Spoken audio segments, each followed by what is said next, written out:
Did you know that most high school romances only last about 3 weeks? But Katie, Thomas, and Greg Hollander were different. They stayed together for a whopping 40 years. They first met when Katie was in her first year of high school and Greg was in his second. After that, they were always together. Their love was real and strong, lasting through many challenges over the years. Surprisingly, I was married to Katie for about 30 of those years. Back then, I thought we were truly happy. Our marriage brought us joy, and when our daughter Joan was born, it made our bond even stronger. Overall, I felt happy during those years. Let me introduce someone who can tell you more about this important story. I'm Thomas Marsh, and Katie has been my devoted wife for nearly 3 decades. As previously mentioned, Kat and Greg were high school sweethearts, and indeed, she lost her pureness to Greg. It's a known fact that most high school romances come to an end eventually. However, in their case, it seemed more like a temporary hiatus. Since Greg was a year ahead of Katie in school, he aimed to amass wealth after graduation to marry her. This was a narrative my wife often shared throughout our marriage. Following high school, Greg embarked on a pipeline job in Alaska with his uncle, which marked the beginning of trouble. It seems Greg ceased correspondence shortly after arriving, leaving Kat alone during her senior year. She briefly entertained dating someone named Sam or Simpson, but her heart remained steadfastly with Greg. Despite Kat's patient waiting, Greg remained absent and uncommunicative. Evidently, Greg found fulfillment in pipeline work and adopted a somewhat nomadic lifestyle, convinced that his beloved Kathy was still waiting for him to become affluent and sweep her off her feet upon his return. However, reality painted a different picture. Life moves forward as usual, and nothing remains static. This was true for Katie, who pursued higher education, earned her degree, and crossed paths with me at a party when she was 24. Though I was a bit older at 29, we complemented each other well. I fell for her instantly and believed she felt the same about me. Our marriage was typical, except for a minor hiccup.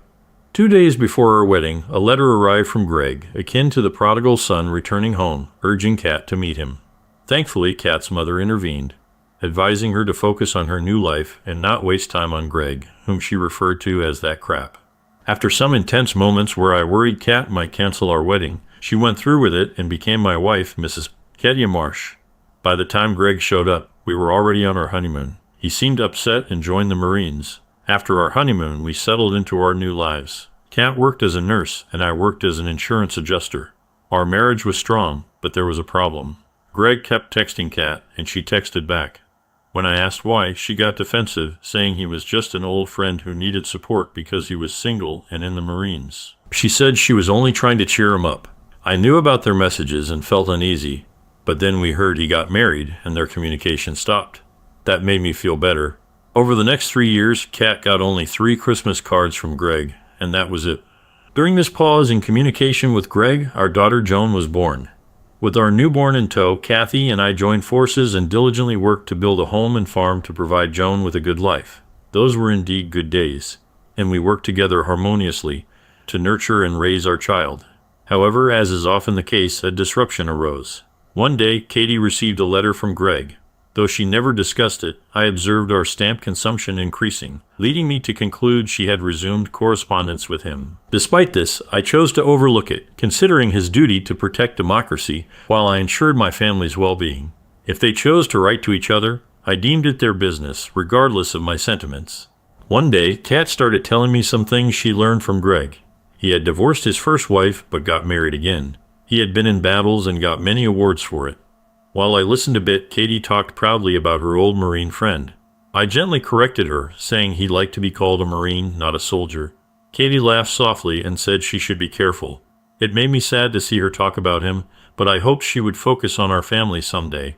Sadly, that never happened. Greg had been a Marine for 30 years, been married and divorced 3 times, and got lots of medals. I realized sadly that while Greg seemed more charming to my wife as time went on, I just got older and more predictable. My only solace was the hope that Greg, upon discharge, would settle far from us. Regrettably, that was not the case, and here we are now. Our daughter Joan is now a grown woman married to a wonderful man named Frank Campbell. Even more delightful news is that they are expecting their first child. At 60, I eagerly anticipate reaching the milestone age of 65 when I can retire and enjoy my remaining years in peace and tranquility.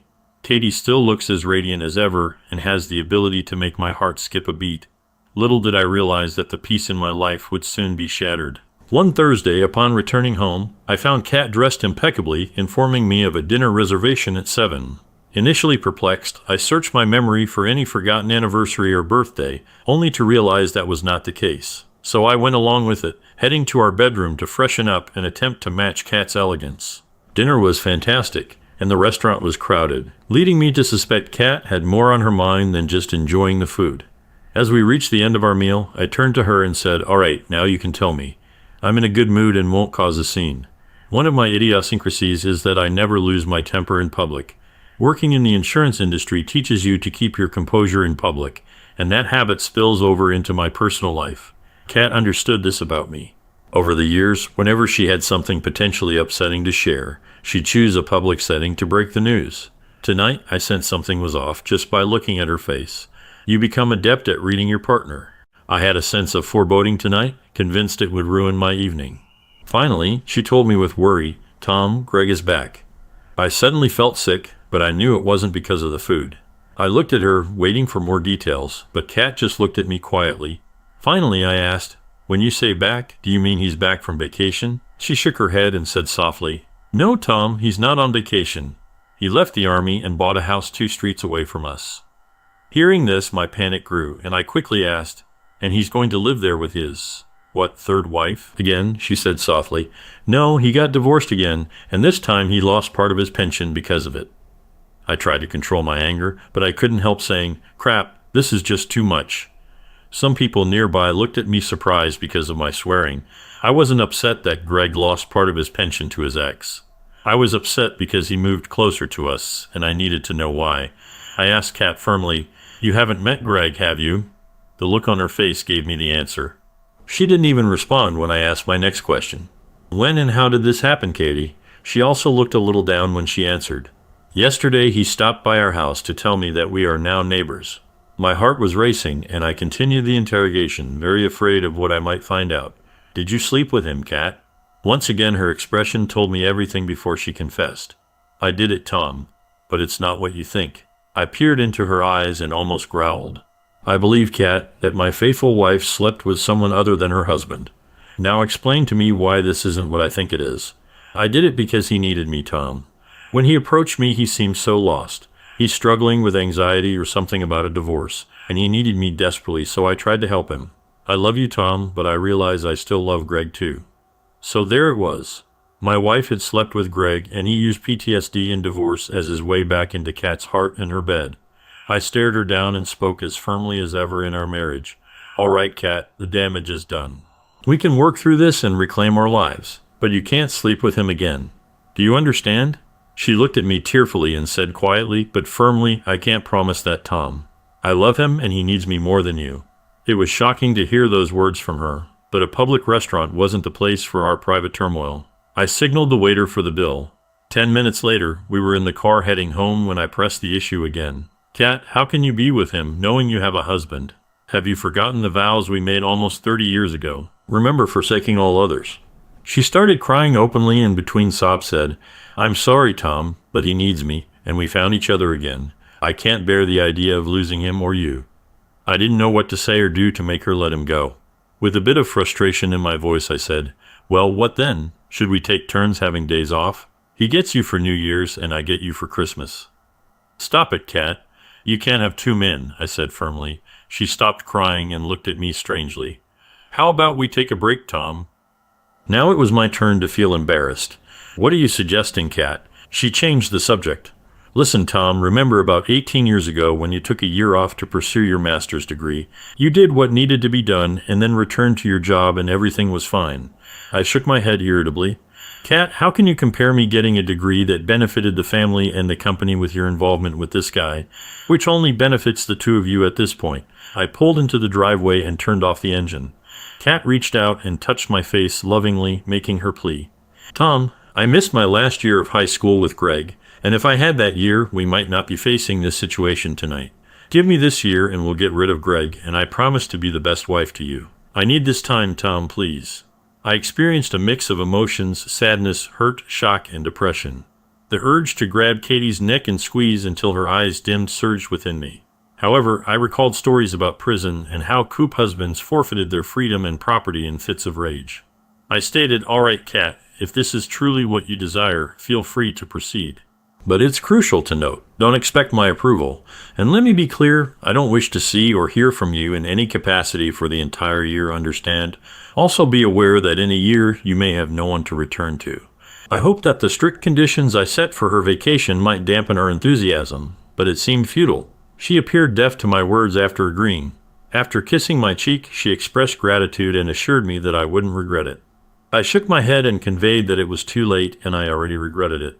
That night she desired closeness, but I chose to ignore her.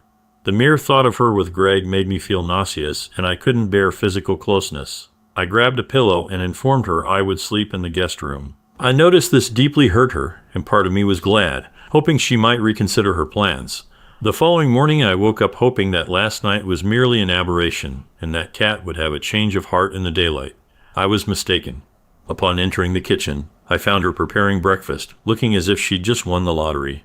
She smiled at me and gestured towards the calendar hanging on our wall. I couldn't help but notice that today's date, June 6th, was encircled by a thick black line. As I sat at the table, I contemplated the irony of this date. In 1944, thousands of soldiers and sailors fought to liberate Europe from tyranny.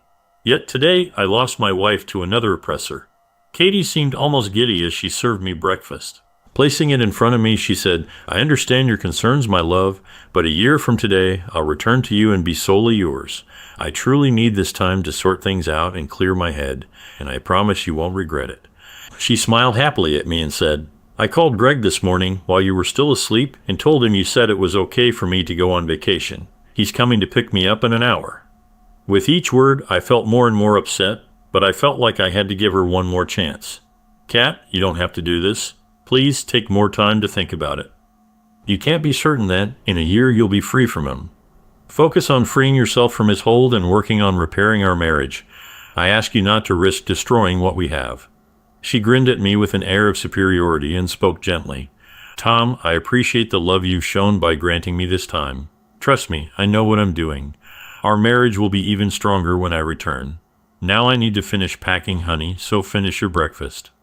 With that, she exited the kitchen, effectively signaling her departure from our marriage. Despite the tasteless meal, I finished eating and proceeded to get dressed. Entering our bedroom, I observed Kat's 3 large suitcases packed with her belongings. She smiled at me affectionately and remarked, "I think I have everything I need. Please take these bags to the porch for Greg." I stared at her blankly before responding no. Her expression shifted to surprise at my refusal. Continuing with my negative response, I added, "Listen, if you're determined to destroy 30 years of marriage, you and that idiot can carry your bags together. I won't assist you in this foolish endeavor. Is that clear?" Kat appeared on the verge of tears before retorting irritably, "He's not an idiot. Greg is a wonderful man and a hero who served our country. He's done more than you ever have." I turned away, muttering, "Yes, he's received medals while I've spent 5 days a week working to provide for you and our daughter. You may be right." But it was meaningless. Katie hauled all her luggage downstairs to the driveway, shooting me disdainful looks with each bag she took. Shortly after, a car arrived at our house, and a man whom I presumed was Greg began loading her belongings from our porch. Katie shouted to him that she would be right there before returning to bid me farewell. We stood awkwardly facing each other, and I broke the silence first. "If you're truly going through with this foolish plan, remember the terms. I don't want any contact for the entire year." I could see it was starting to sink in for her as she meekly replied, "I understand, Tom, but everything will work out. You'll see. Remember that you agreed to give me this year." She waited for my response, but I remained silent. Finally, with a more perplexed expression, she said quietly, "I really love you." She leaned in for a kiss, but I turned away at the last moment, so she settled for touching my cheek. "I can't kiss you knowing you're going to him." Tears streaming down her face, she dashed out of the house and into his arms. I stood at the front door and watched her hug him tightly, feeling very angry inside. 2 minutes later, they left and my driveway was empty. It felt like my heart was empty too, knowing my wife was now with someone else. I called in sick to work and went to the hardware store to buy new locks. I changed the locks on the house and updated the alarm codes. It kept me busy and stopped me from thinking about Katie. But once I finished, I felt sad again, like a big wave of sadness crashing over me. So, like many people would, I turned off our home phone and started drinking heavily. I thought it would help me forget the pain of losing Katie, but it didn't work. I kept drinking too much until Sunday morning. A relief as I felt physically, spiritually, and mentally exhausted. I eventually went to bed and fell into a deep sleep, only to be awakened by a knocking sound in the house. Groggily, I stumbled around trying to locate the source, which turned out to be my daughter Joan knocking on the front door. Upon letting her in, she appeared shocked by my condition and the pervasive smell of drinks throughout the house. Her initial words were, "What's going on, Dad?" I struggled to focus amidst the pounding in my head, but managed to respond, "What do you mean?" She regarded me with a puzzled expression before guiding me to the kitchen. "You need coffee and food, Dad. Then you can explain what's been happening." An hour later, with food in my stomach and coffee in hand, I recounted everything I knew about her mother and Greg. To say she was shocked would be an understatement. "Dad, let me clarify. Is Mom intending to take a year-long break from our marriage to rekindle things with her old high school boyfriend?" I nodded in agreement, stating yes, something along those lines. Her ensuing questions mirrored the ones I'd been grappling with since Friday. "What's your plan, Dad?" I met her gaze and the words seemed to spill from my lips. "Tomorrow I'll call in sick again and consult a lawyer." Joan looked saddened and speculated, "I can't believe Mom would do this." "Maybe it's a mental disorder," I responded with a blank expression. "I honestly don't know, Joni." She regarded me with a sorrow I hadn't seen before. "I'm at a loss, Dad. I want to advise you to reconsider. But frankly, this seems like your best option." Joan stayed with me for a few more hours, even preparing dinner for later. As she departed, she kissed me once more and expressed her apologies. Before she left, I inquired, "Why did you come here today?" She looked into my eyes. "Mom called and asked me to check on you, but she didn't say why or where she was." I pretended to understand and said, "Okay, thanks. Drive safely." I got really sick on Monday and I had to meet with a lawyer. My feeling about Katie turned out to be right. Even though the divorce leaned in my favor because Katie didn't agree, there were still things we hadn't settled, like shared belongings. Now I think taking a break from Katie might help us figure out those things. The next 3 weeks went by quickly, and I was surprised how easily I got used to being alone. On the bright side, I felt like a weight was lifted off my shoulders. I didn't have to worry about someone else anymore. But the bad part was waking up and going to sleep alone. I didn't hear from Katie until mid-July. One Saturday, I went to Flynn's, a fancy bar in our city. I sat at the bar, and they came in holding hands like teenagers in love. They seemed really into each other, not noticing me at all. I watched them closely. Greg looked strong and kind of good-looking, so I understood why Katie liked him. He seemed to control her, and she did whatever he wanted. He talked, and she listened. Then she got up to go to the bathroom. When she saw me at the bar, she smiled nervously. After she came out of the bathroom, she came over to me slowly. "Hello, Tom. How are you?" she asked. Even though I wanted to be mean to her, I stayed polite and said, "Oh, as good as someone can be when their spouse of 30 years leaves them for some pervert. What do you want?"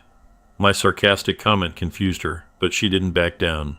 "Tom, I need to get into our house. I left some things there, but my key didn't work when I tried to get in the other day." I kept smiling and answered nicely, "Well, Kat, it's no surprise your key doesn't work in my house anymore since you don't live there. You should probably go back to your boyfriend before he gets worried." Tears welled up in her eyes as she turned and walked away, and I returned to the more pressing matter of finishing my drink. 2 minutes later, I felt a rough hand on my shoulder as I was spun around in my chair to face a very annoyed Greg. "Hey, idiot, you made my woman cry and I don't like it." I felt like he was gearing up to slap me, and my heart raced as I realized he could overpower me before help arrived. Summoning more conviction than I felt, I went on the offensive. "You're talking about my wife, not your woman, and since you stole her, you have no say in our affairs. Smack me if you want, but consider the consequences with the cops." I could see the wheels turning in his head, knowing Greg wasn't the sharpest tool in the shed, but it spurred me to continue my verbal assault. "Now you've got 2 options. Either hit me and go to jail or leave my sight and sit down quietly." My heart was racing and my brain was screaming, but I acted brave as Greg thought about what to do. Luckily, the manager came over and asked what was happening. Greg looked at him angrily, said there was no problem, and went back to Katie. 5 minutes later, they paid the bill and left.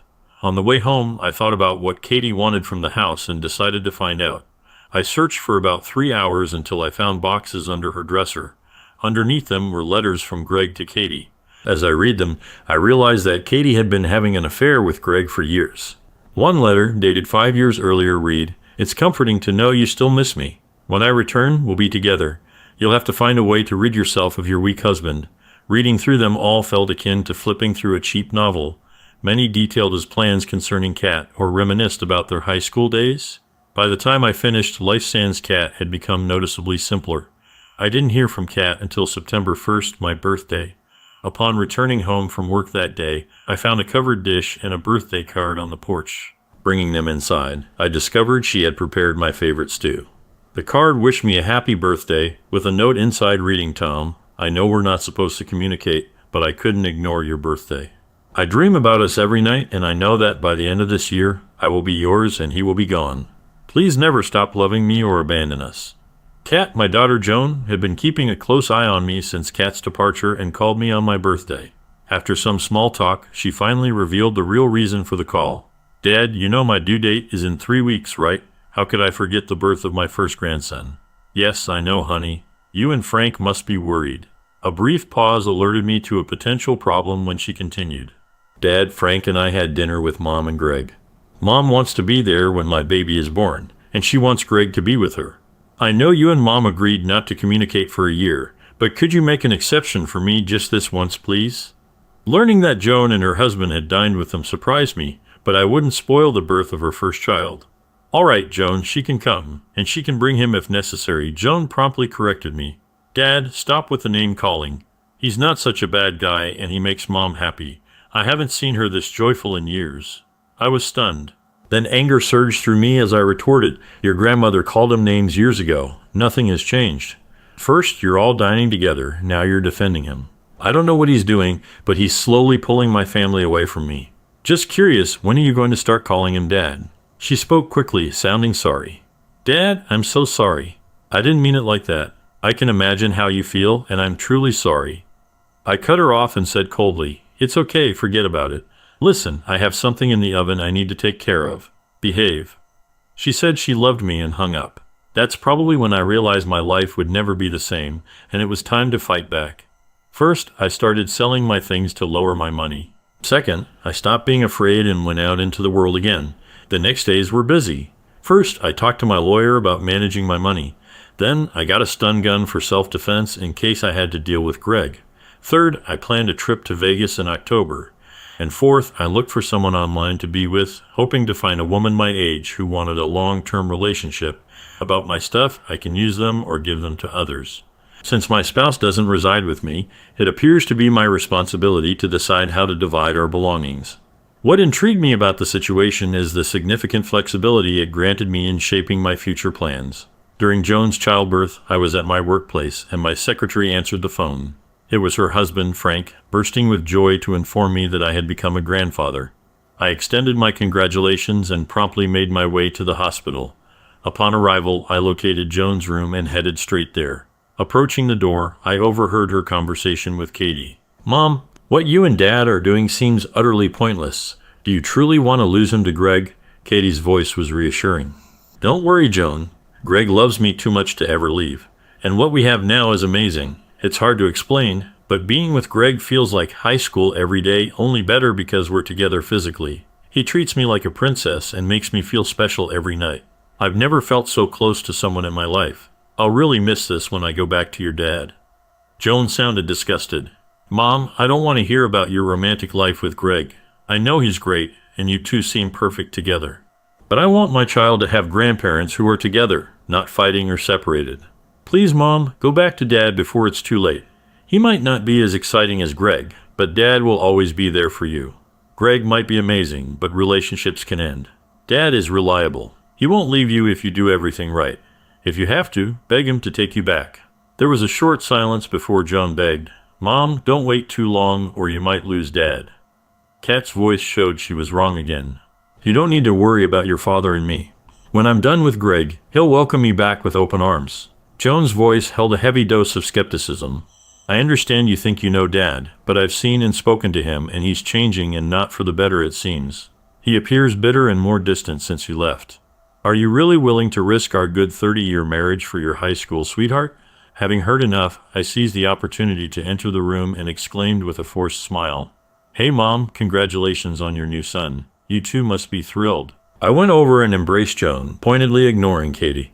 It was immature of me, but it seemed easier at that moment. Katie shot me a dirty look, but Joan beamed as she asked, "Have you seen him yet, Dad?" I shook my head. No, sweetie, I just came to check on you. Eventually, tired of the insults, Katie intervened in a less than friendly tone. Hello, Tom. How are you? I glanced at her for a moment, then redirected my focus to Joan, inquiring about the birth and the baby's name. At the mention of the name, Joan's face lit up, and she exclaimed happily, Frank and I both agree we want to name our baby Thomas after you, Dad. At this, Katie solemnly excused herself, stating she was going to see the baby.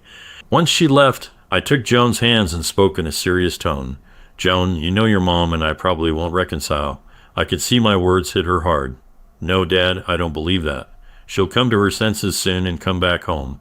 My eyes welled up as I continued. Baby, I now realize I was never enough for your mother. Something will happen soon. Shock and disbelief crossed her face. What? I smiled sadly. In the near future, I'll begin divorce proceedings, after I sort a few things out. Tears filled her eyes as she spoke. Oh, Dad, I told Mom she should plead for you to return, but it's too late now, isn't it? I nodded in agreement. Yes, I won't be able to reconcile with her. The memories of her betrayal would be too much for me, but please don't say anything to her yet, all right? She nodded and drew me in for a kiss. We chatted for a few more minutes about various topics, purposefully avoiding any mention of my wife or her lover. Finally, I promised to return the next day and left her to admire the baby. Navigating to the children's ward, I found my grandson among numerous other babies. I was struck by how small and precious he was, realizing the beauty in the moment. Frank approached me, standing between Katie, Greg, and myself with a smile. He handed me a cigar. Here, Dad, smoke to celebrate. I tucked the cigar into my pocket and gave Frank a pat on the back. I'll save this for later, son. Thank you. Watching my wife and her lover holding hands like teenagers made me feel nauseous. Hey, Frank, I'll come back tomorrow when it's quieter and the air is fresher, if you know what I mean. Frank smiled understandingly. Sure thing, Dad. I get it, no problem. As I got ready to leave, Kat called out to me hesitantly. Wow, Tom, it feels like just yesterday we were bringing our baby home, and now it's strange that our baby has a baby of his own. Time flies by so fast. I looked at her, still holding hands with Greg, and left the room without saying anything. She looked confused as I walked away. October came, and it turned out to be my best month since Katie left. I ventured to Vegas with the intention of hitting the tables and losing as an excuse to diminish our shared assets. However, what made the trip truly enjoyable was the woman I encountered there. Miranda, a mature woman around 50, surprised me with her continued profession, and in my case, she was right. Miranda was pricey, but she made me feel more alive than I had in years. For the first time since Katie left, I didn't really miss her at all. Miranda was skilled both in and out of bed, and she showed a genuine interest in me, probing for details about my soon-to-be ex-wife and her new partner. Before the night concluded, Miranda knew as much about me as I did. Moved by my story, she gently caressed my face before departing. Tom, I've only known you for a few hours, but I feel compelled to tell you something. You're a good person, and that's a rare find, believe me, as I've seen and been with thousands of men. I can count on one hand those I truly liked and respected. You're one of them. Your wife has no clue what she's letting go of. However, don't let her actions and foolishness change who you are. And if you ever find yourself back in town, give me a call because I'd love to see you again. Miranda and my Vegas trip left me more bewildered than when I first arrived. Mulling over Miranda's words, I came to the realization that she was correct. Despite Katie's 3 decades of being a devoted wife and mother prior to her betrayal, I was set on seeking vengeance. No, I refused to let this marriage leave me broken. Upon my return from Vegas, I instructed my lawyer to begin drafting divorce papers. Additionally, I resolved to gather more information about Greg Hollander. Acting on my lawyer's recommendation, I hired a firm to delve into his background from high school to the present. Despite the firm's hefty fees, I didn't hesitate, knowing half the expenses would be covered by Katie's share. Assured of the firm's thoroughness, I was confident they'd provide all necessary information before Chris makes. I also broached the topic of transferring to a branch office of our company with my boss. My boss promised to look into it and inform me. Thanksgiving loomed as the next obstacle I had to confront. Joan called me about a week before the holidays to invite me to dinner with them. When I inquired about her mother and her companion's presence, she hesitantly confirmed they would be there. Upon hearing this, I firmly declined and ended the call. To my surprise, my brother-in-law got in touch with me. Later, Frank called my office and asked to meet up. We agreed to meet at a bar in the city center for a quiet drink. That evening, I noticed Frank seemed upset. After we said hello, I ordered 2 double scotches. I could tell something was bothering him, so I sat back and listened as Frank talked to me about what was going on with my wife and daughter. Dad, you won't believe it, but they're both really into him. They talk about Greg all the time like he's some kind of superstar. The most interesting man in the world, Frank said, taking a sip of his drink. I was surprised by his frankness and began to wonder why he had come to persuade me to attend Thanksgiving. I needed to understand. So I asked, do I understand correctly, Frank, that you don't approve of dear Mr. Parhollander? Frank looked at me with evident anger. Dad, this man is arrogant, self-centered, selfish, and worse. He's so in love with himself that I can't fathom where he has any room left for Katie. Realizing his outburst, his expression shifted to one of remorse, and he quickly retreated. Sorry, Dad, I didn't mean to disrespect. I reassured him with a smile. No worries, son, don't be offended. When did you start calling her Katie instead of Mom? You seemed devastated when she left you. Since then, I've lost all respect for her. Now I was curious, why did her departure affect you, if I may ask? His face flushed with anger once more. I'm sure you noticed during the time I was with Joan that I never discussed my parents with you guys, and I appreciate that you never inquired about them. The truth is my mother cheated on my father. After that, they split and my father never recovered. He drank himself into oblivion and my mother died in a car accident with her lover. I despise cheaters, and now that Katie has become one, I can't stand her anymore. I'm pretending for Joan's sake, but I'm worried. I had never heard about Frank's parents before and empathized with his pain, yet I was also intrigued by his apprehension. Frank, you mentioned being worried. What's on your mind, son? He took a deep sip from his glass, ordered another, then turned to me. I might upset you with this, but you asked. The saying like mother, like daughter worries me. If Katie has turned into a cheater and keeps praising it to my wife, how long before Joan gets tempted to stray too? My eyebrows lifted at his concern. I see where you're coming from. I join him, taking a contemplative sip of my drink, pondering my next steps. Listen, Frank, don't lose hope. I have some surprises up my sleeve, and I think things might start to change in the new year. Also, strictly between us, I've got plans to make it a good Christmas for you and Joan, but not so much for the others if you catch my drift. Frank's smile emerged for the first time since we sat down, and he spent the next 15 minutes trying to pry information from me. To no avail. As we wrapped up our meeting, I smiled again. Aren't you forgetting something, Frank? He looked puzzled. What's up, Dad? I asked, putting my hand on his shoulder. Shouldn't you be trying to convince me to be a grown-up and go to Thanksgiving? Frank's smile got bigger. Oops. All right, will you come to Thanksgiving, Dad? I shook my head. No, but thanks for asking. Joan called me 2 more times before Thanksgiving, begging me to come, until I finally said no firmly. Look, Joan, when your mother left me back in June, I made it clear there'd be no contact for a year. She wanted to end our marriage. I've already broken that rule once for little Thomas's birth, but I won't break bread with them. Is that understood? The holiday arrived, and I had a frozen dinner. I felt lonely and sad, but it beat watching Katie and Greg exchange looks. December arrived, bringing with it the looming prospect of another family holiday. I dreaded it, but I knew it'd be the last one I'd have to endure. December turned out to be eventful. Firstly, the company offered me a position in Spokane, Washington, starting in January, and I accepted. Secondly, the private investigator's report on Mr. Ken Hollander came through, and it was revealing. Apparently, old Greg had a history of infidelity, with 3 ex-wives divorcing him for infidelity. He also had children from women other than his wives, for whom he paid child support. Furthermore, his last wife received half his pension in the divorce, and he was demoted from an E8 to an E6 in his final year in the Corps. In short, his financial and moral standing appeared rather dubious, if not downright dismal. The latest positive development is that Katie will receive her divorce papers on the first business day after Christmas. Now the old holiday spirit was coursing through me. I phoned Joan to discuss Christmas plans, and once again she pleaded for a true family gathering. When I inquired about Greg's attendance, Joan became irate. Dad, you need to accept it. He's part of our family now, whether you like it or not. I cut her off abruptly. You're right, I don't like it.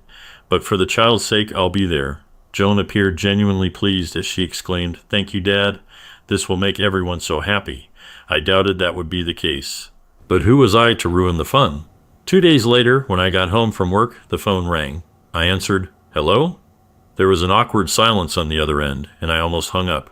Then a voice finally spoke. Tom, it's me, Kat. What's up? I asked, worried. Kat, are you okay? She sounded unsure. Yeah, I'm fine, Tom. I just wanted to thank you for agreeing to come for Christmas.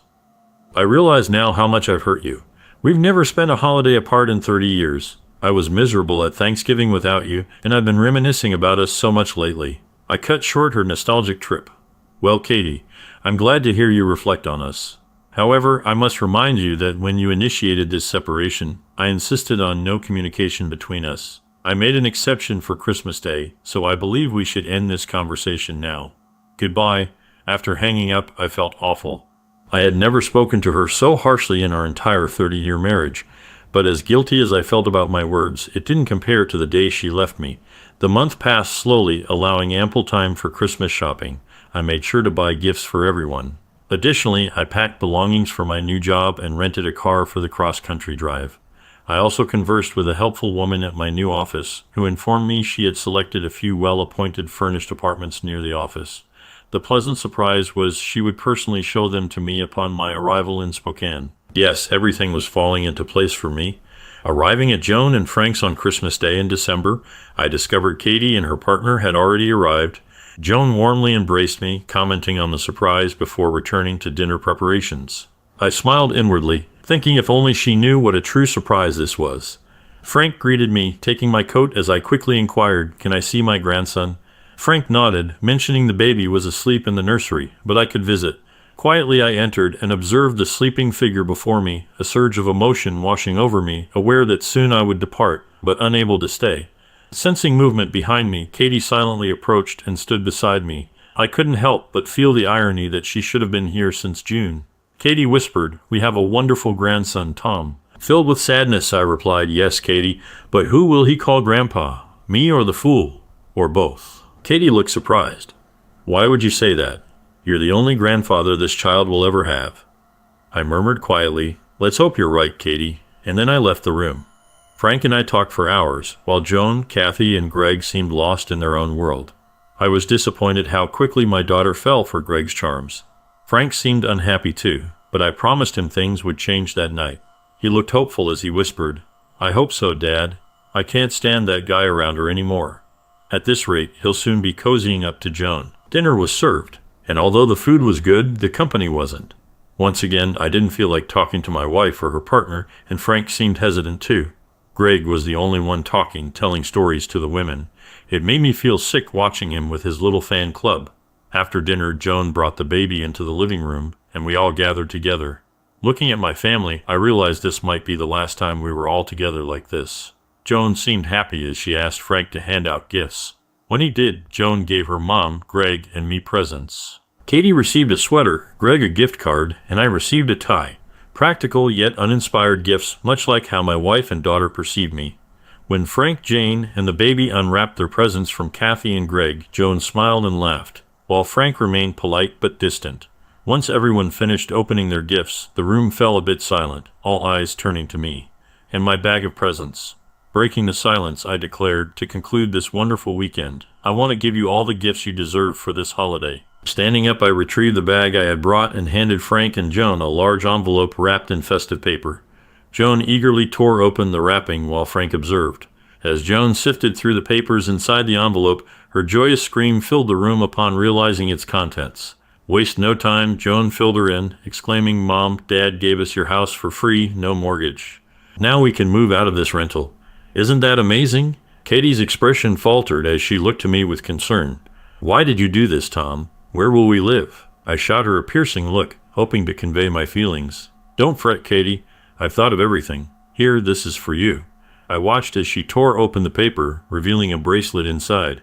Surprise painted her face as she pulled it out, prompting me to say, "Take a look at the inscription." I wrote it. Observing Greg's displeasure at her gift, Katie turned the bracelet over, revealing the words, "Thank you for the best 30 years of my life, Tom." I glanced at Greg, noting his frown, while Katie appeared puzzled. "Tom, thank you, dear, this is lovely, but you forgot to write with love." I offered a smile. "I didn't forget, Katie. I simply chose not to lie. My love for you has been fading steadily in recent months. This bracelet is my farewell and a reminder of what you sacrificed for your partner. Also, you'll receive divorce papers on Monday." I heard Joan inhale sharply, while Katie's face twisted with disbelief and despair. Nodding towards the postcard in the card, I continued. I attempted to express gratitude for the wonderful years and our daughter. There's also a check for half our liquid assets. though it's not much, $195 spent during your absence. The house was intended for my daughter when you left our marriage, explained further in the card. Turning to Greg, I anticipated the brewing storm. This gift is for you as well. Handing Katie another large envelope, she looked stunned. Here's everything your partner has been doing since you broke up in high school. I think you'll find it interesting to read. Before I could finish, Greg exploded, threatening me. I'll destroy you, you jerk. Greg fell to the floor with a thud when my stun gun hit him, making sure he couldn't move. Joan and Katie stood up, and I gave Greg 2 more shocks in his groin just to be sure he stayed down. Walking closer to him, I asked, "Feeling the pain?" "Well, let me tell you, your agony is nothing compared to losing the woman I cherished for 30 years to scum like you." Katie sobbed as if the world was ending when I turned to her. "I know I'm not as exciting as your sergeant, but I won't forget what you did," I said, administering another shock for good measure, relishing in his convulsions. "This never gets old." I glanced back at Katie, summoning more bravado than my shattered heart allowed. "Anyway, since you seem to enjoy this affair, I'm giving you the ultimate gift, Katie. Freedom. Now you can live your life being pampered by day and entertained by night. Perfect for a traitor like you, isn't it?" Katie struggled to speak, choking out, "No, it wasn't supposed to happen like this. I was going to come back to you in June, Tom. I love you." She trembled like a leaf in a storm as Joan rushed to console her, and I zapped Greg once more before Frank intervened nervously. "You shouldn't do that again, Dad. You might wreck Runham." Standing over my convulsing nemesis, I looked at the 2 women I loved more than anything. "I'll leave now. Thanks for the lovely day and the wonderful life, as I likely won't see you again, possibly ever." Both women were speechless, staring at me as if I were a stranger. Frank handed me my coat with a satisfied grin. Before I left, I talked to my daughter, who looked scared for the first time. "Joan, remember this. If you follow your mom's path, you'll end up suffering like she did. You'll lose everything: your husband, your home, your things, and the person you love." I went to little Tom's crib, touched his cheek, and whispered, "Maybe we'll see each other again someday, but I doubt it." Still smiling, I walked to the door and said to the quiet room, "Happy New Year, everyone." By the time I got to my car, the shock was probably wearing off for the women, or maybe Greg had recovered. But I heard one desperate voice saying, "No, this can't be happening to me." As I started the engine, I thought about going to Vegas on my way to Spokane, where seeing Miranda again wouldn't be a bad thing. As I drove away, Frank came out of the house, smiling and waving. I waved back before driving off towards my new life in the West. Second story. My husband cheated on me, and he seems depressed about losing his app. My husband and I have been in a relationship for 20 years and have small children. Very early on in our relationship, my husband kissed another woman. He confessed that to me, and he considered leaving me but stayed. A few years after, he kissed another woman and again confessed and again stayed. We then got married and began a family. 6 months ago, he told me something that shook me to my core. He admitted that he'd been emotionally cheating with a close friend for 5 years, and it escalated into a physical affair that lasted almost 2 years. He confessed all of this, intending to leave me and start a new life with her. He even went as far as getting a loan against our home to finance their new place. He didn't keep it a secret either. He told our extended family and everyone else. I pleaded with him to reconsider and try to fix our marriage. I believed we could work through it and become stronger. 4 months ago, we started marriage counseling, and he cut off contact with his affair partner. We're staying together mainly for the sake of our children because we think having both parents at home is best for them. Our counselor is guiding us towards finding happiness together and making our relationship better. So we are in reconciliation. Over the 4 months of working on rebuilding our marriage, my husband has had slip-ups where he would message his app. He admitted recently to looking her up online and obsessing over her socials, and he has also admitted to feeling conflicted over his decision. He still shares in marriage counseling that he has feelings for his app. It is 4 months too soon to predict how this is going to go. Recently, my husband has been withdrawn and crying a lot. He says it is the stress of the kids, but I think he is missing her.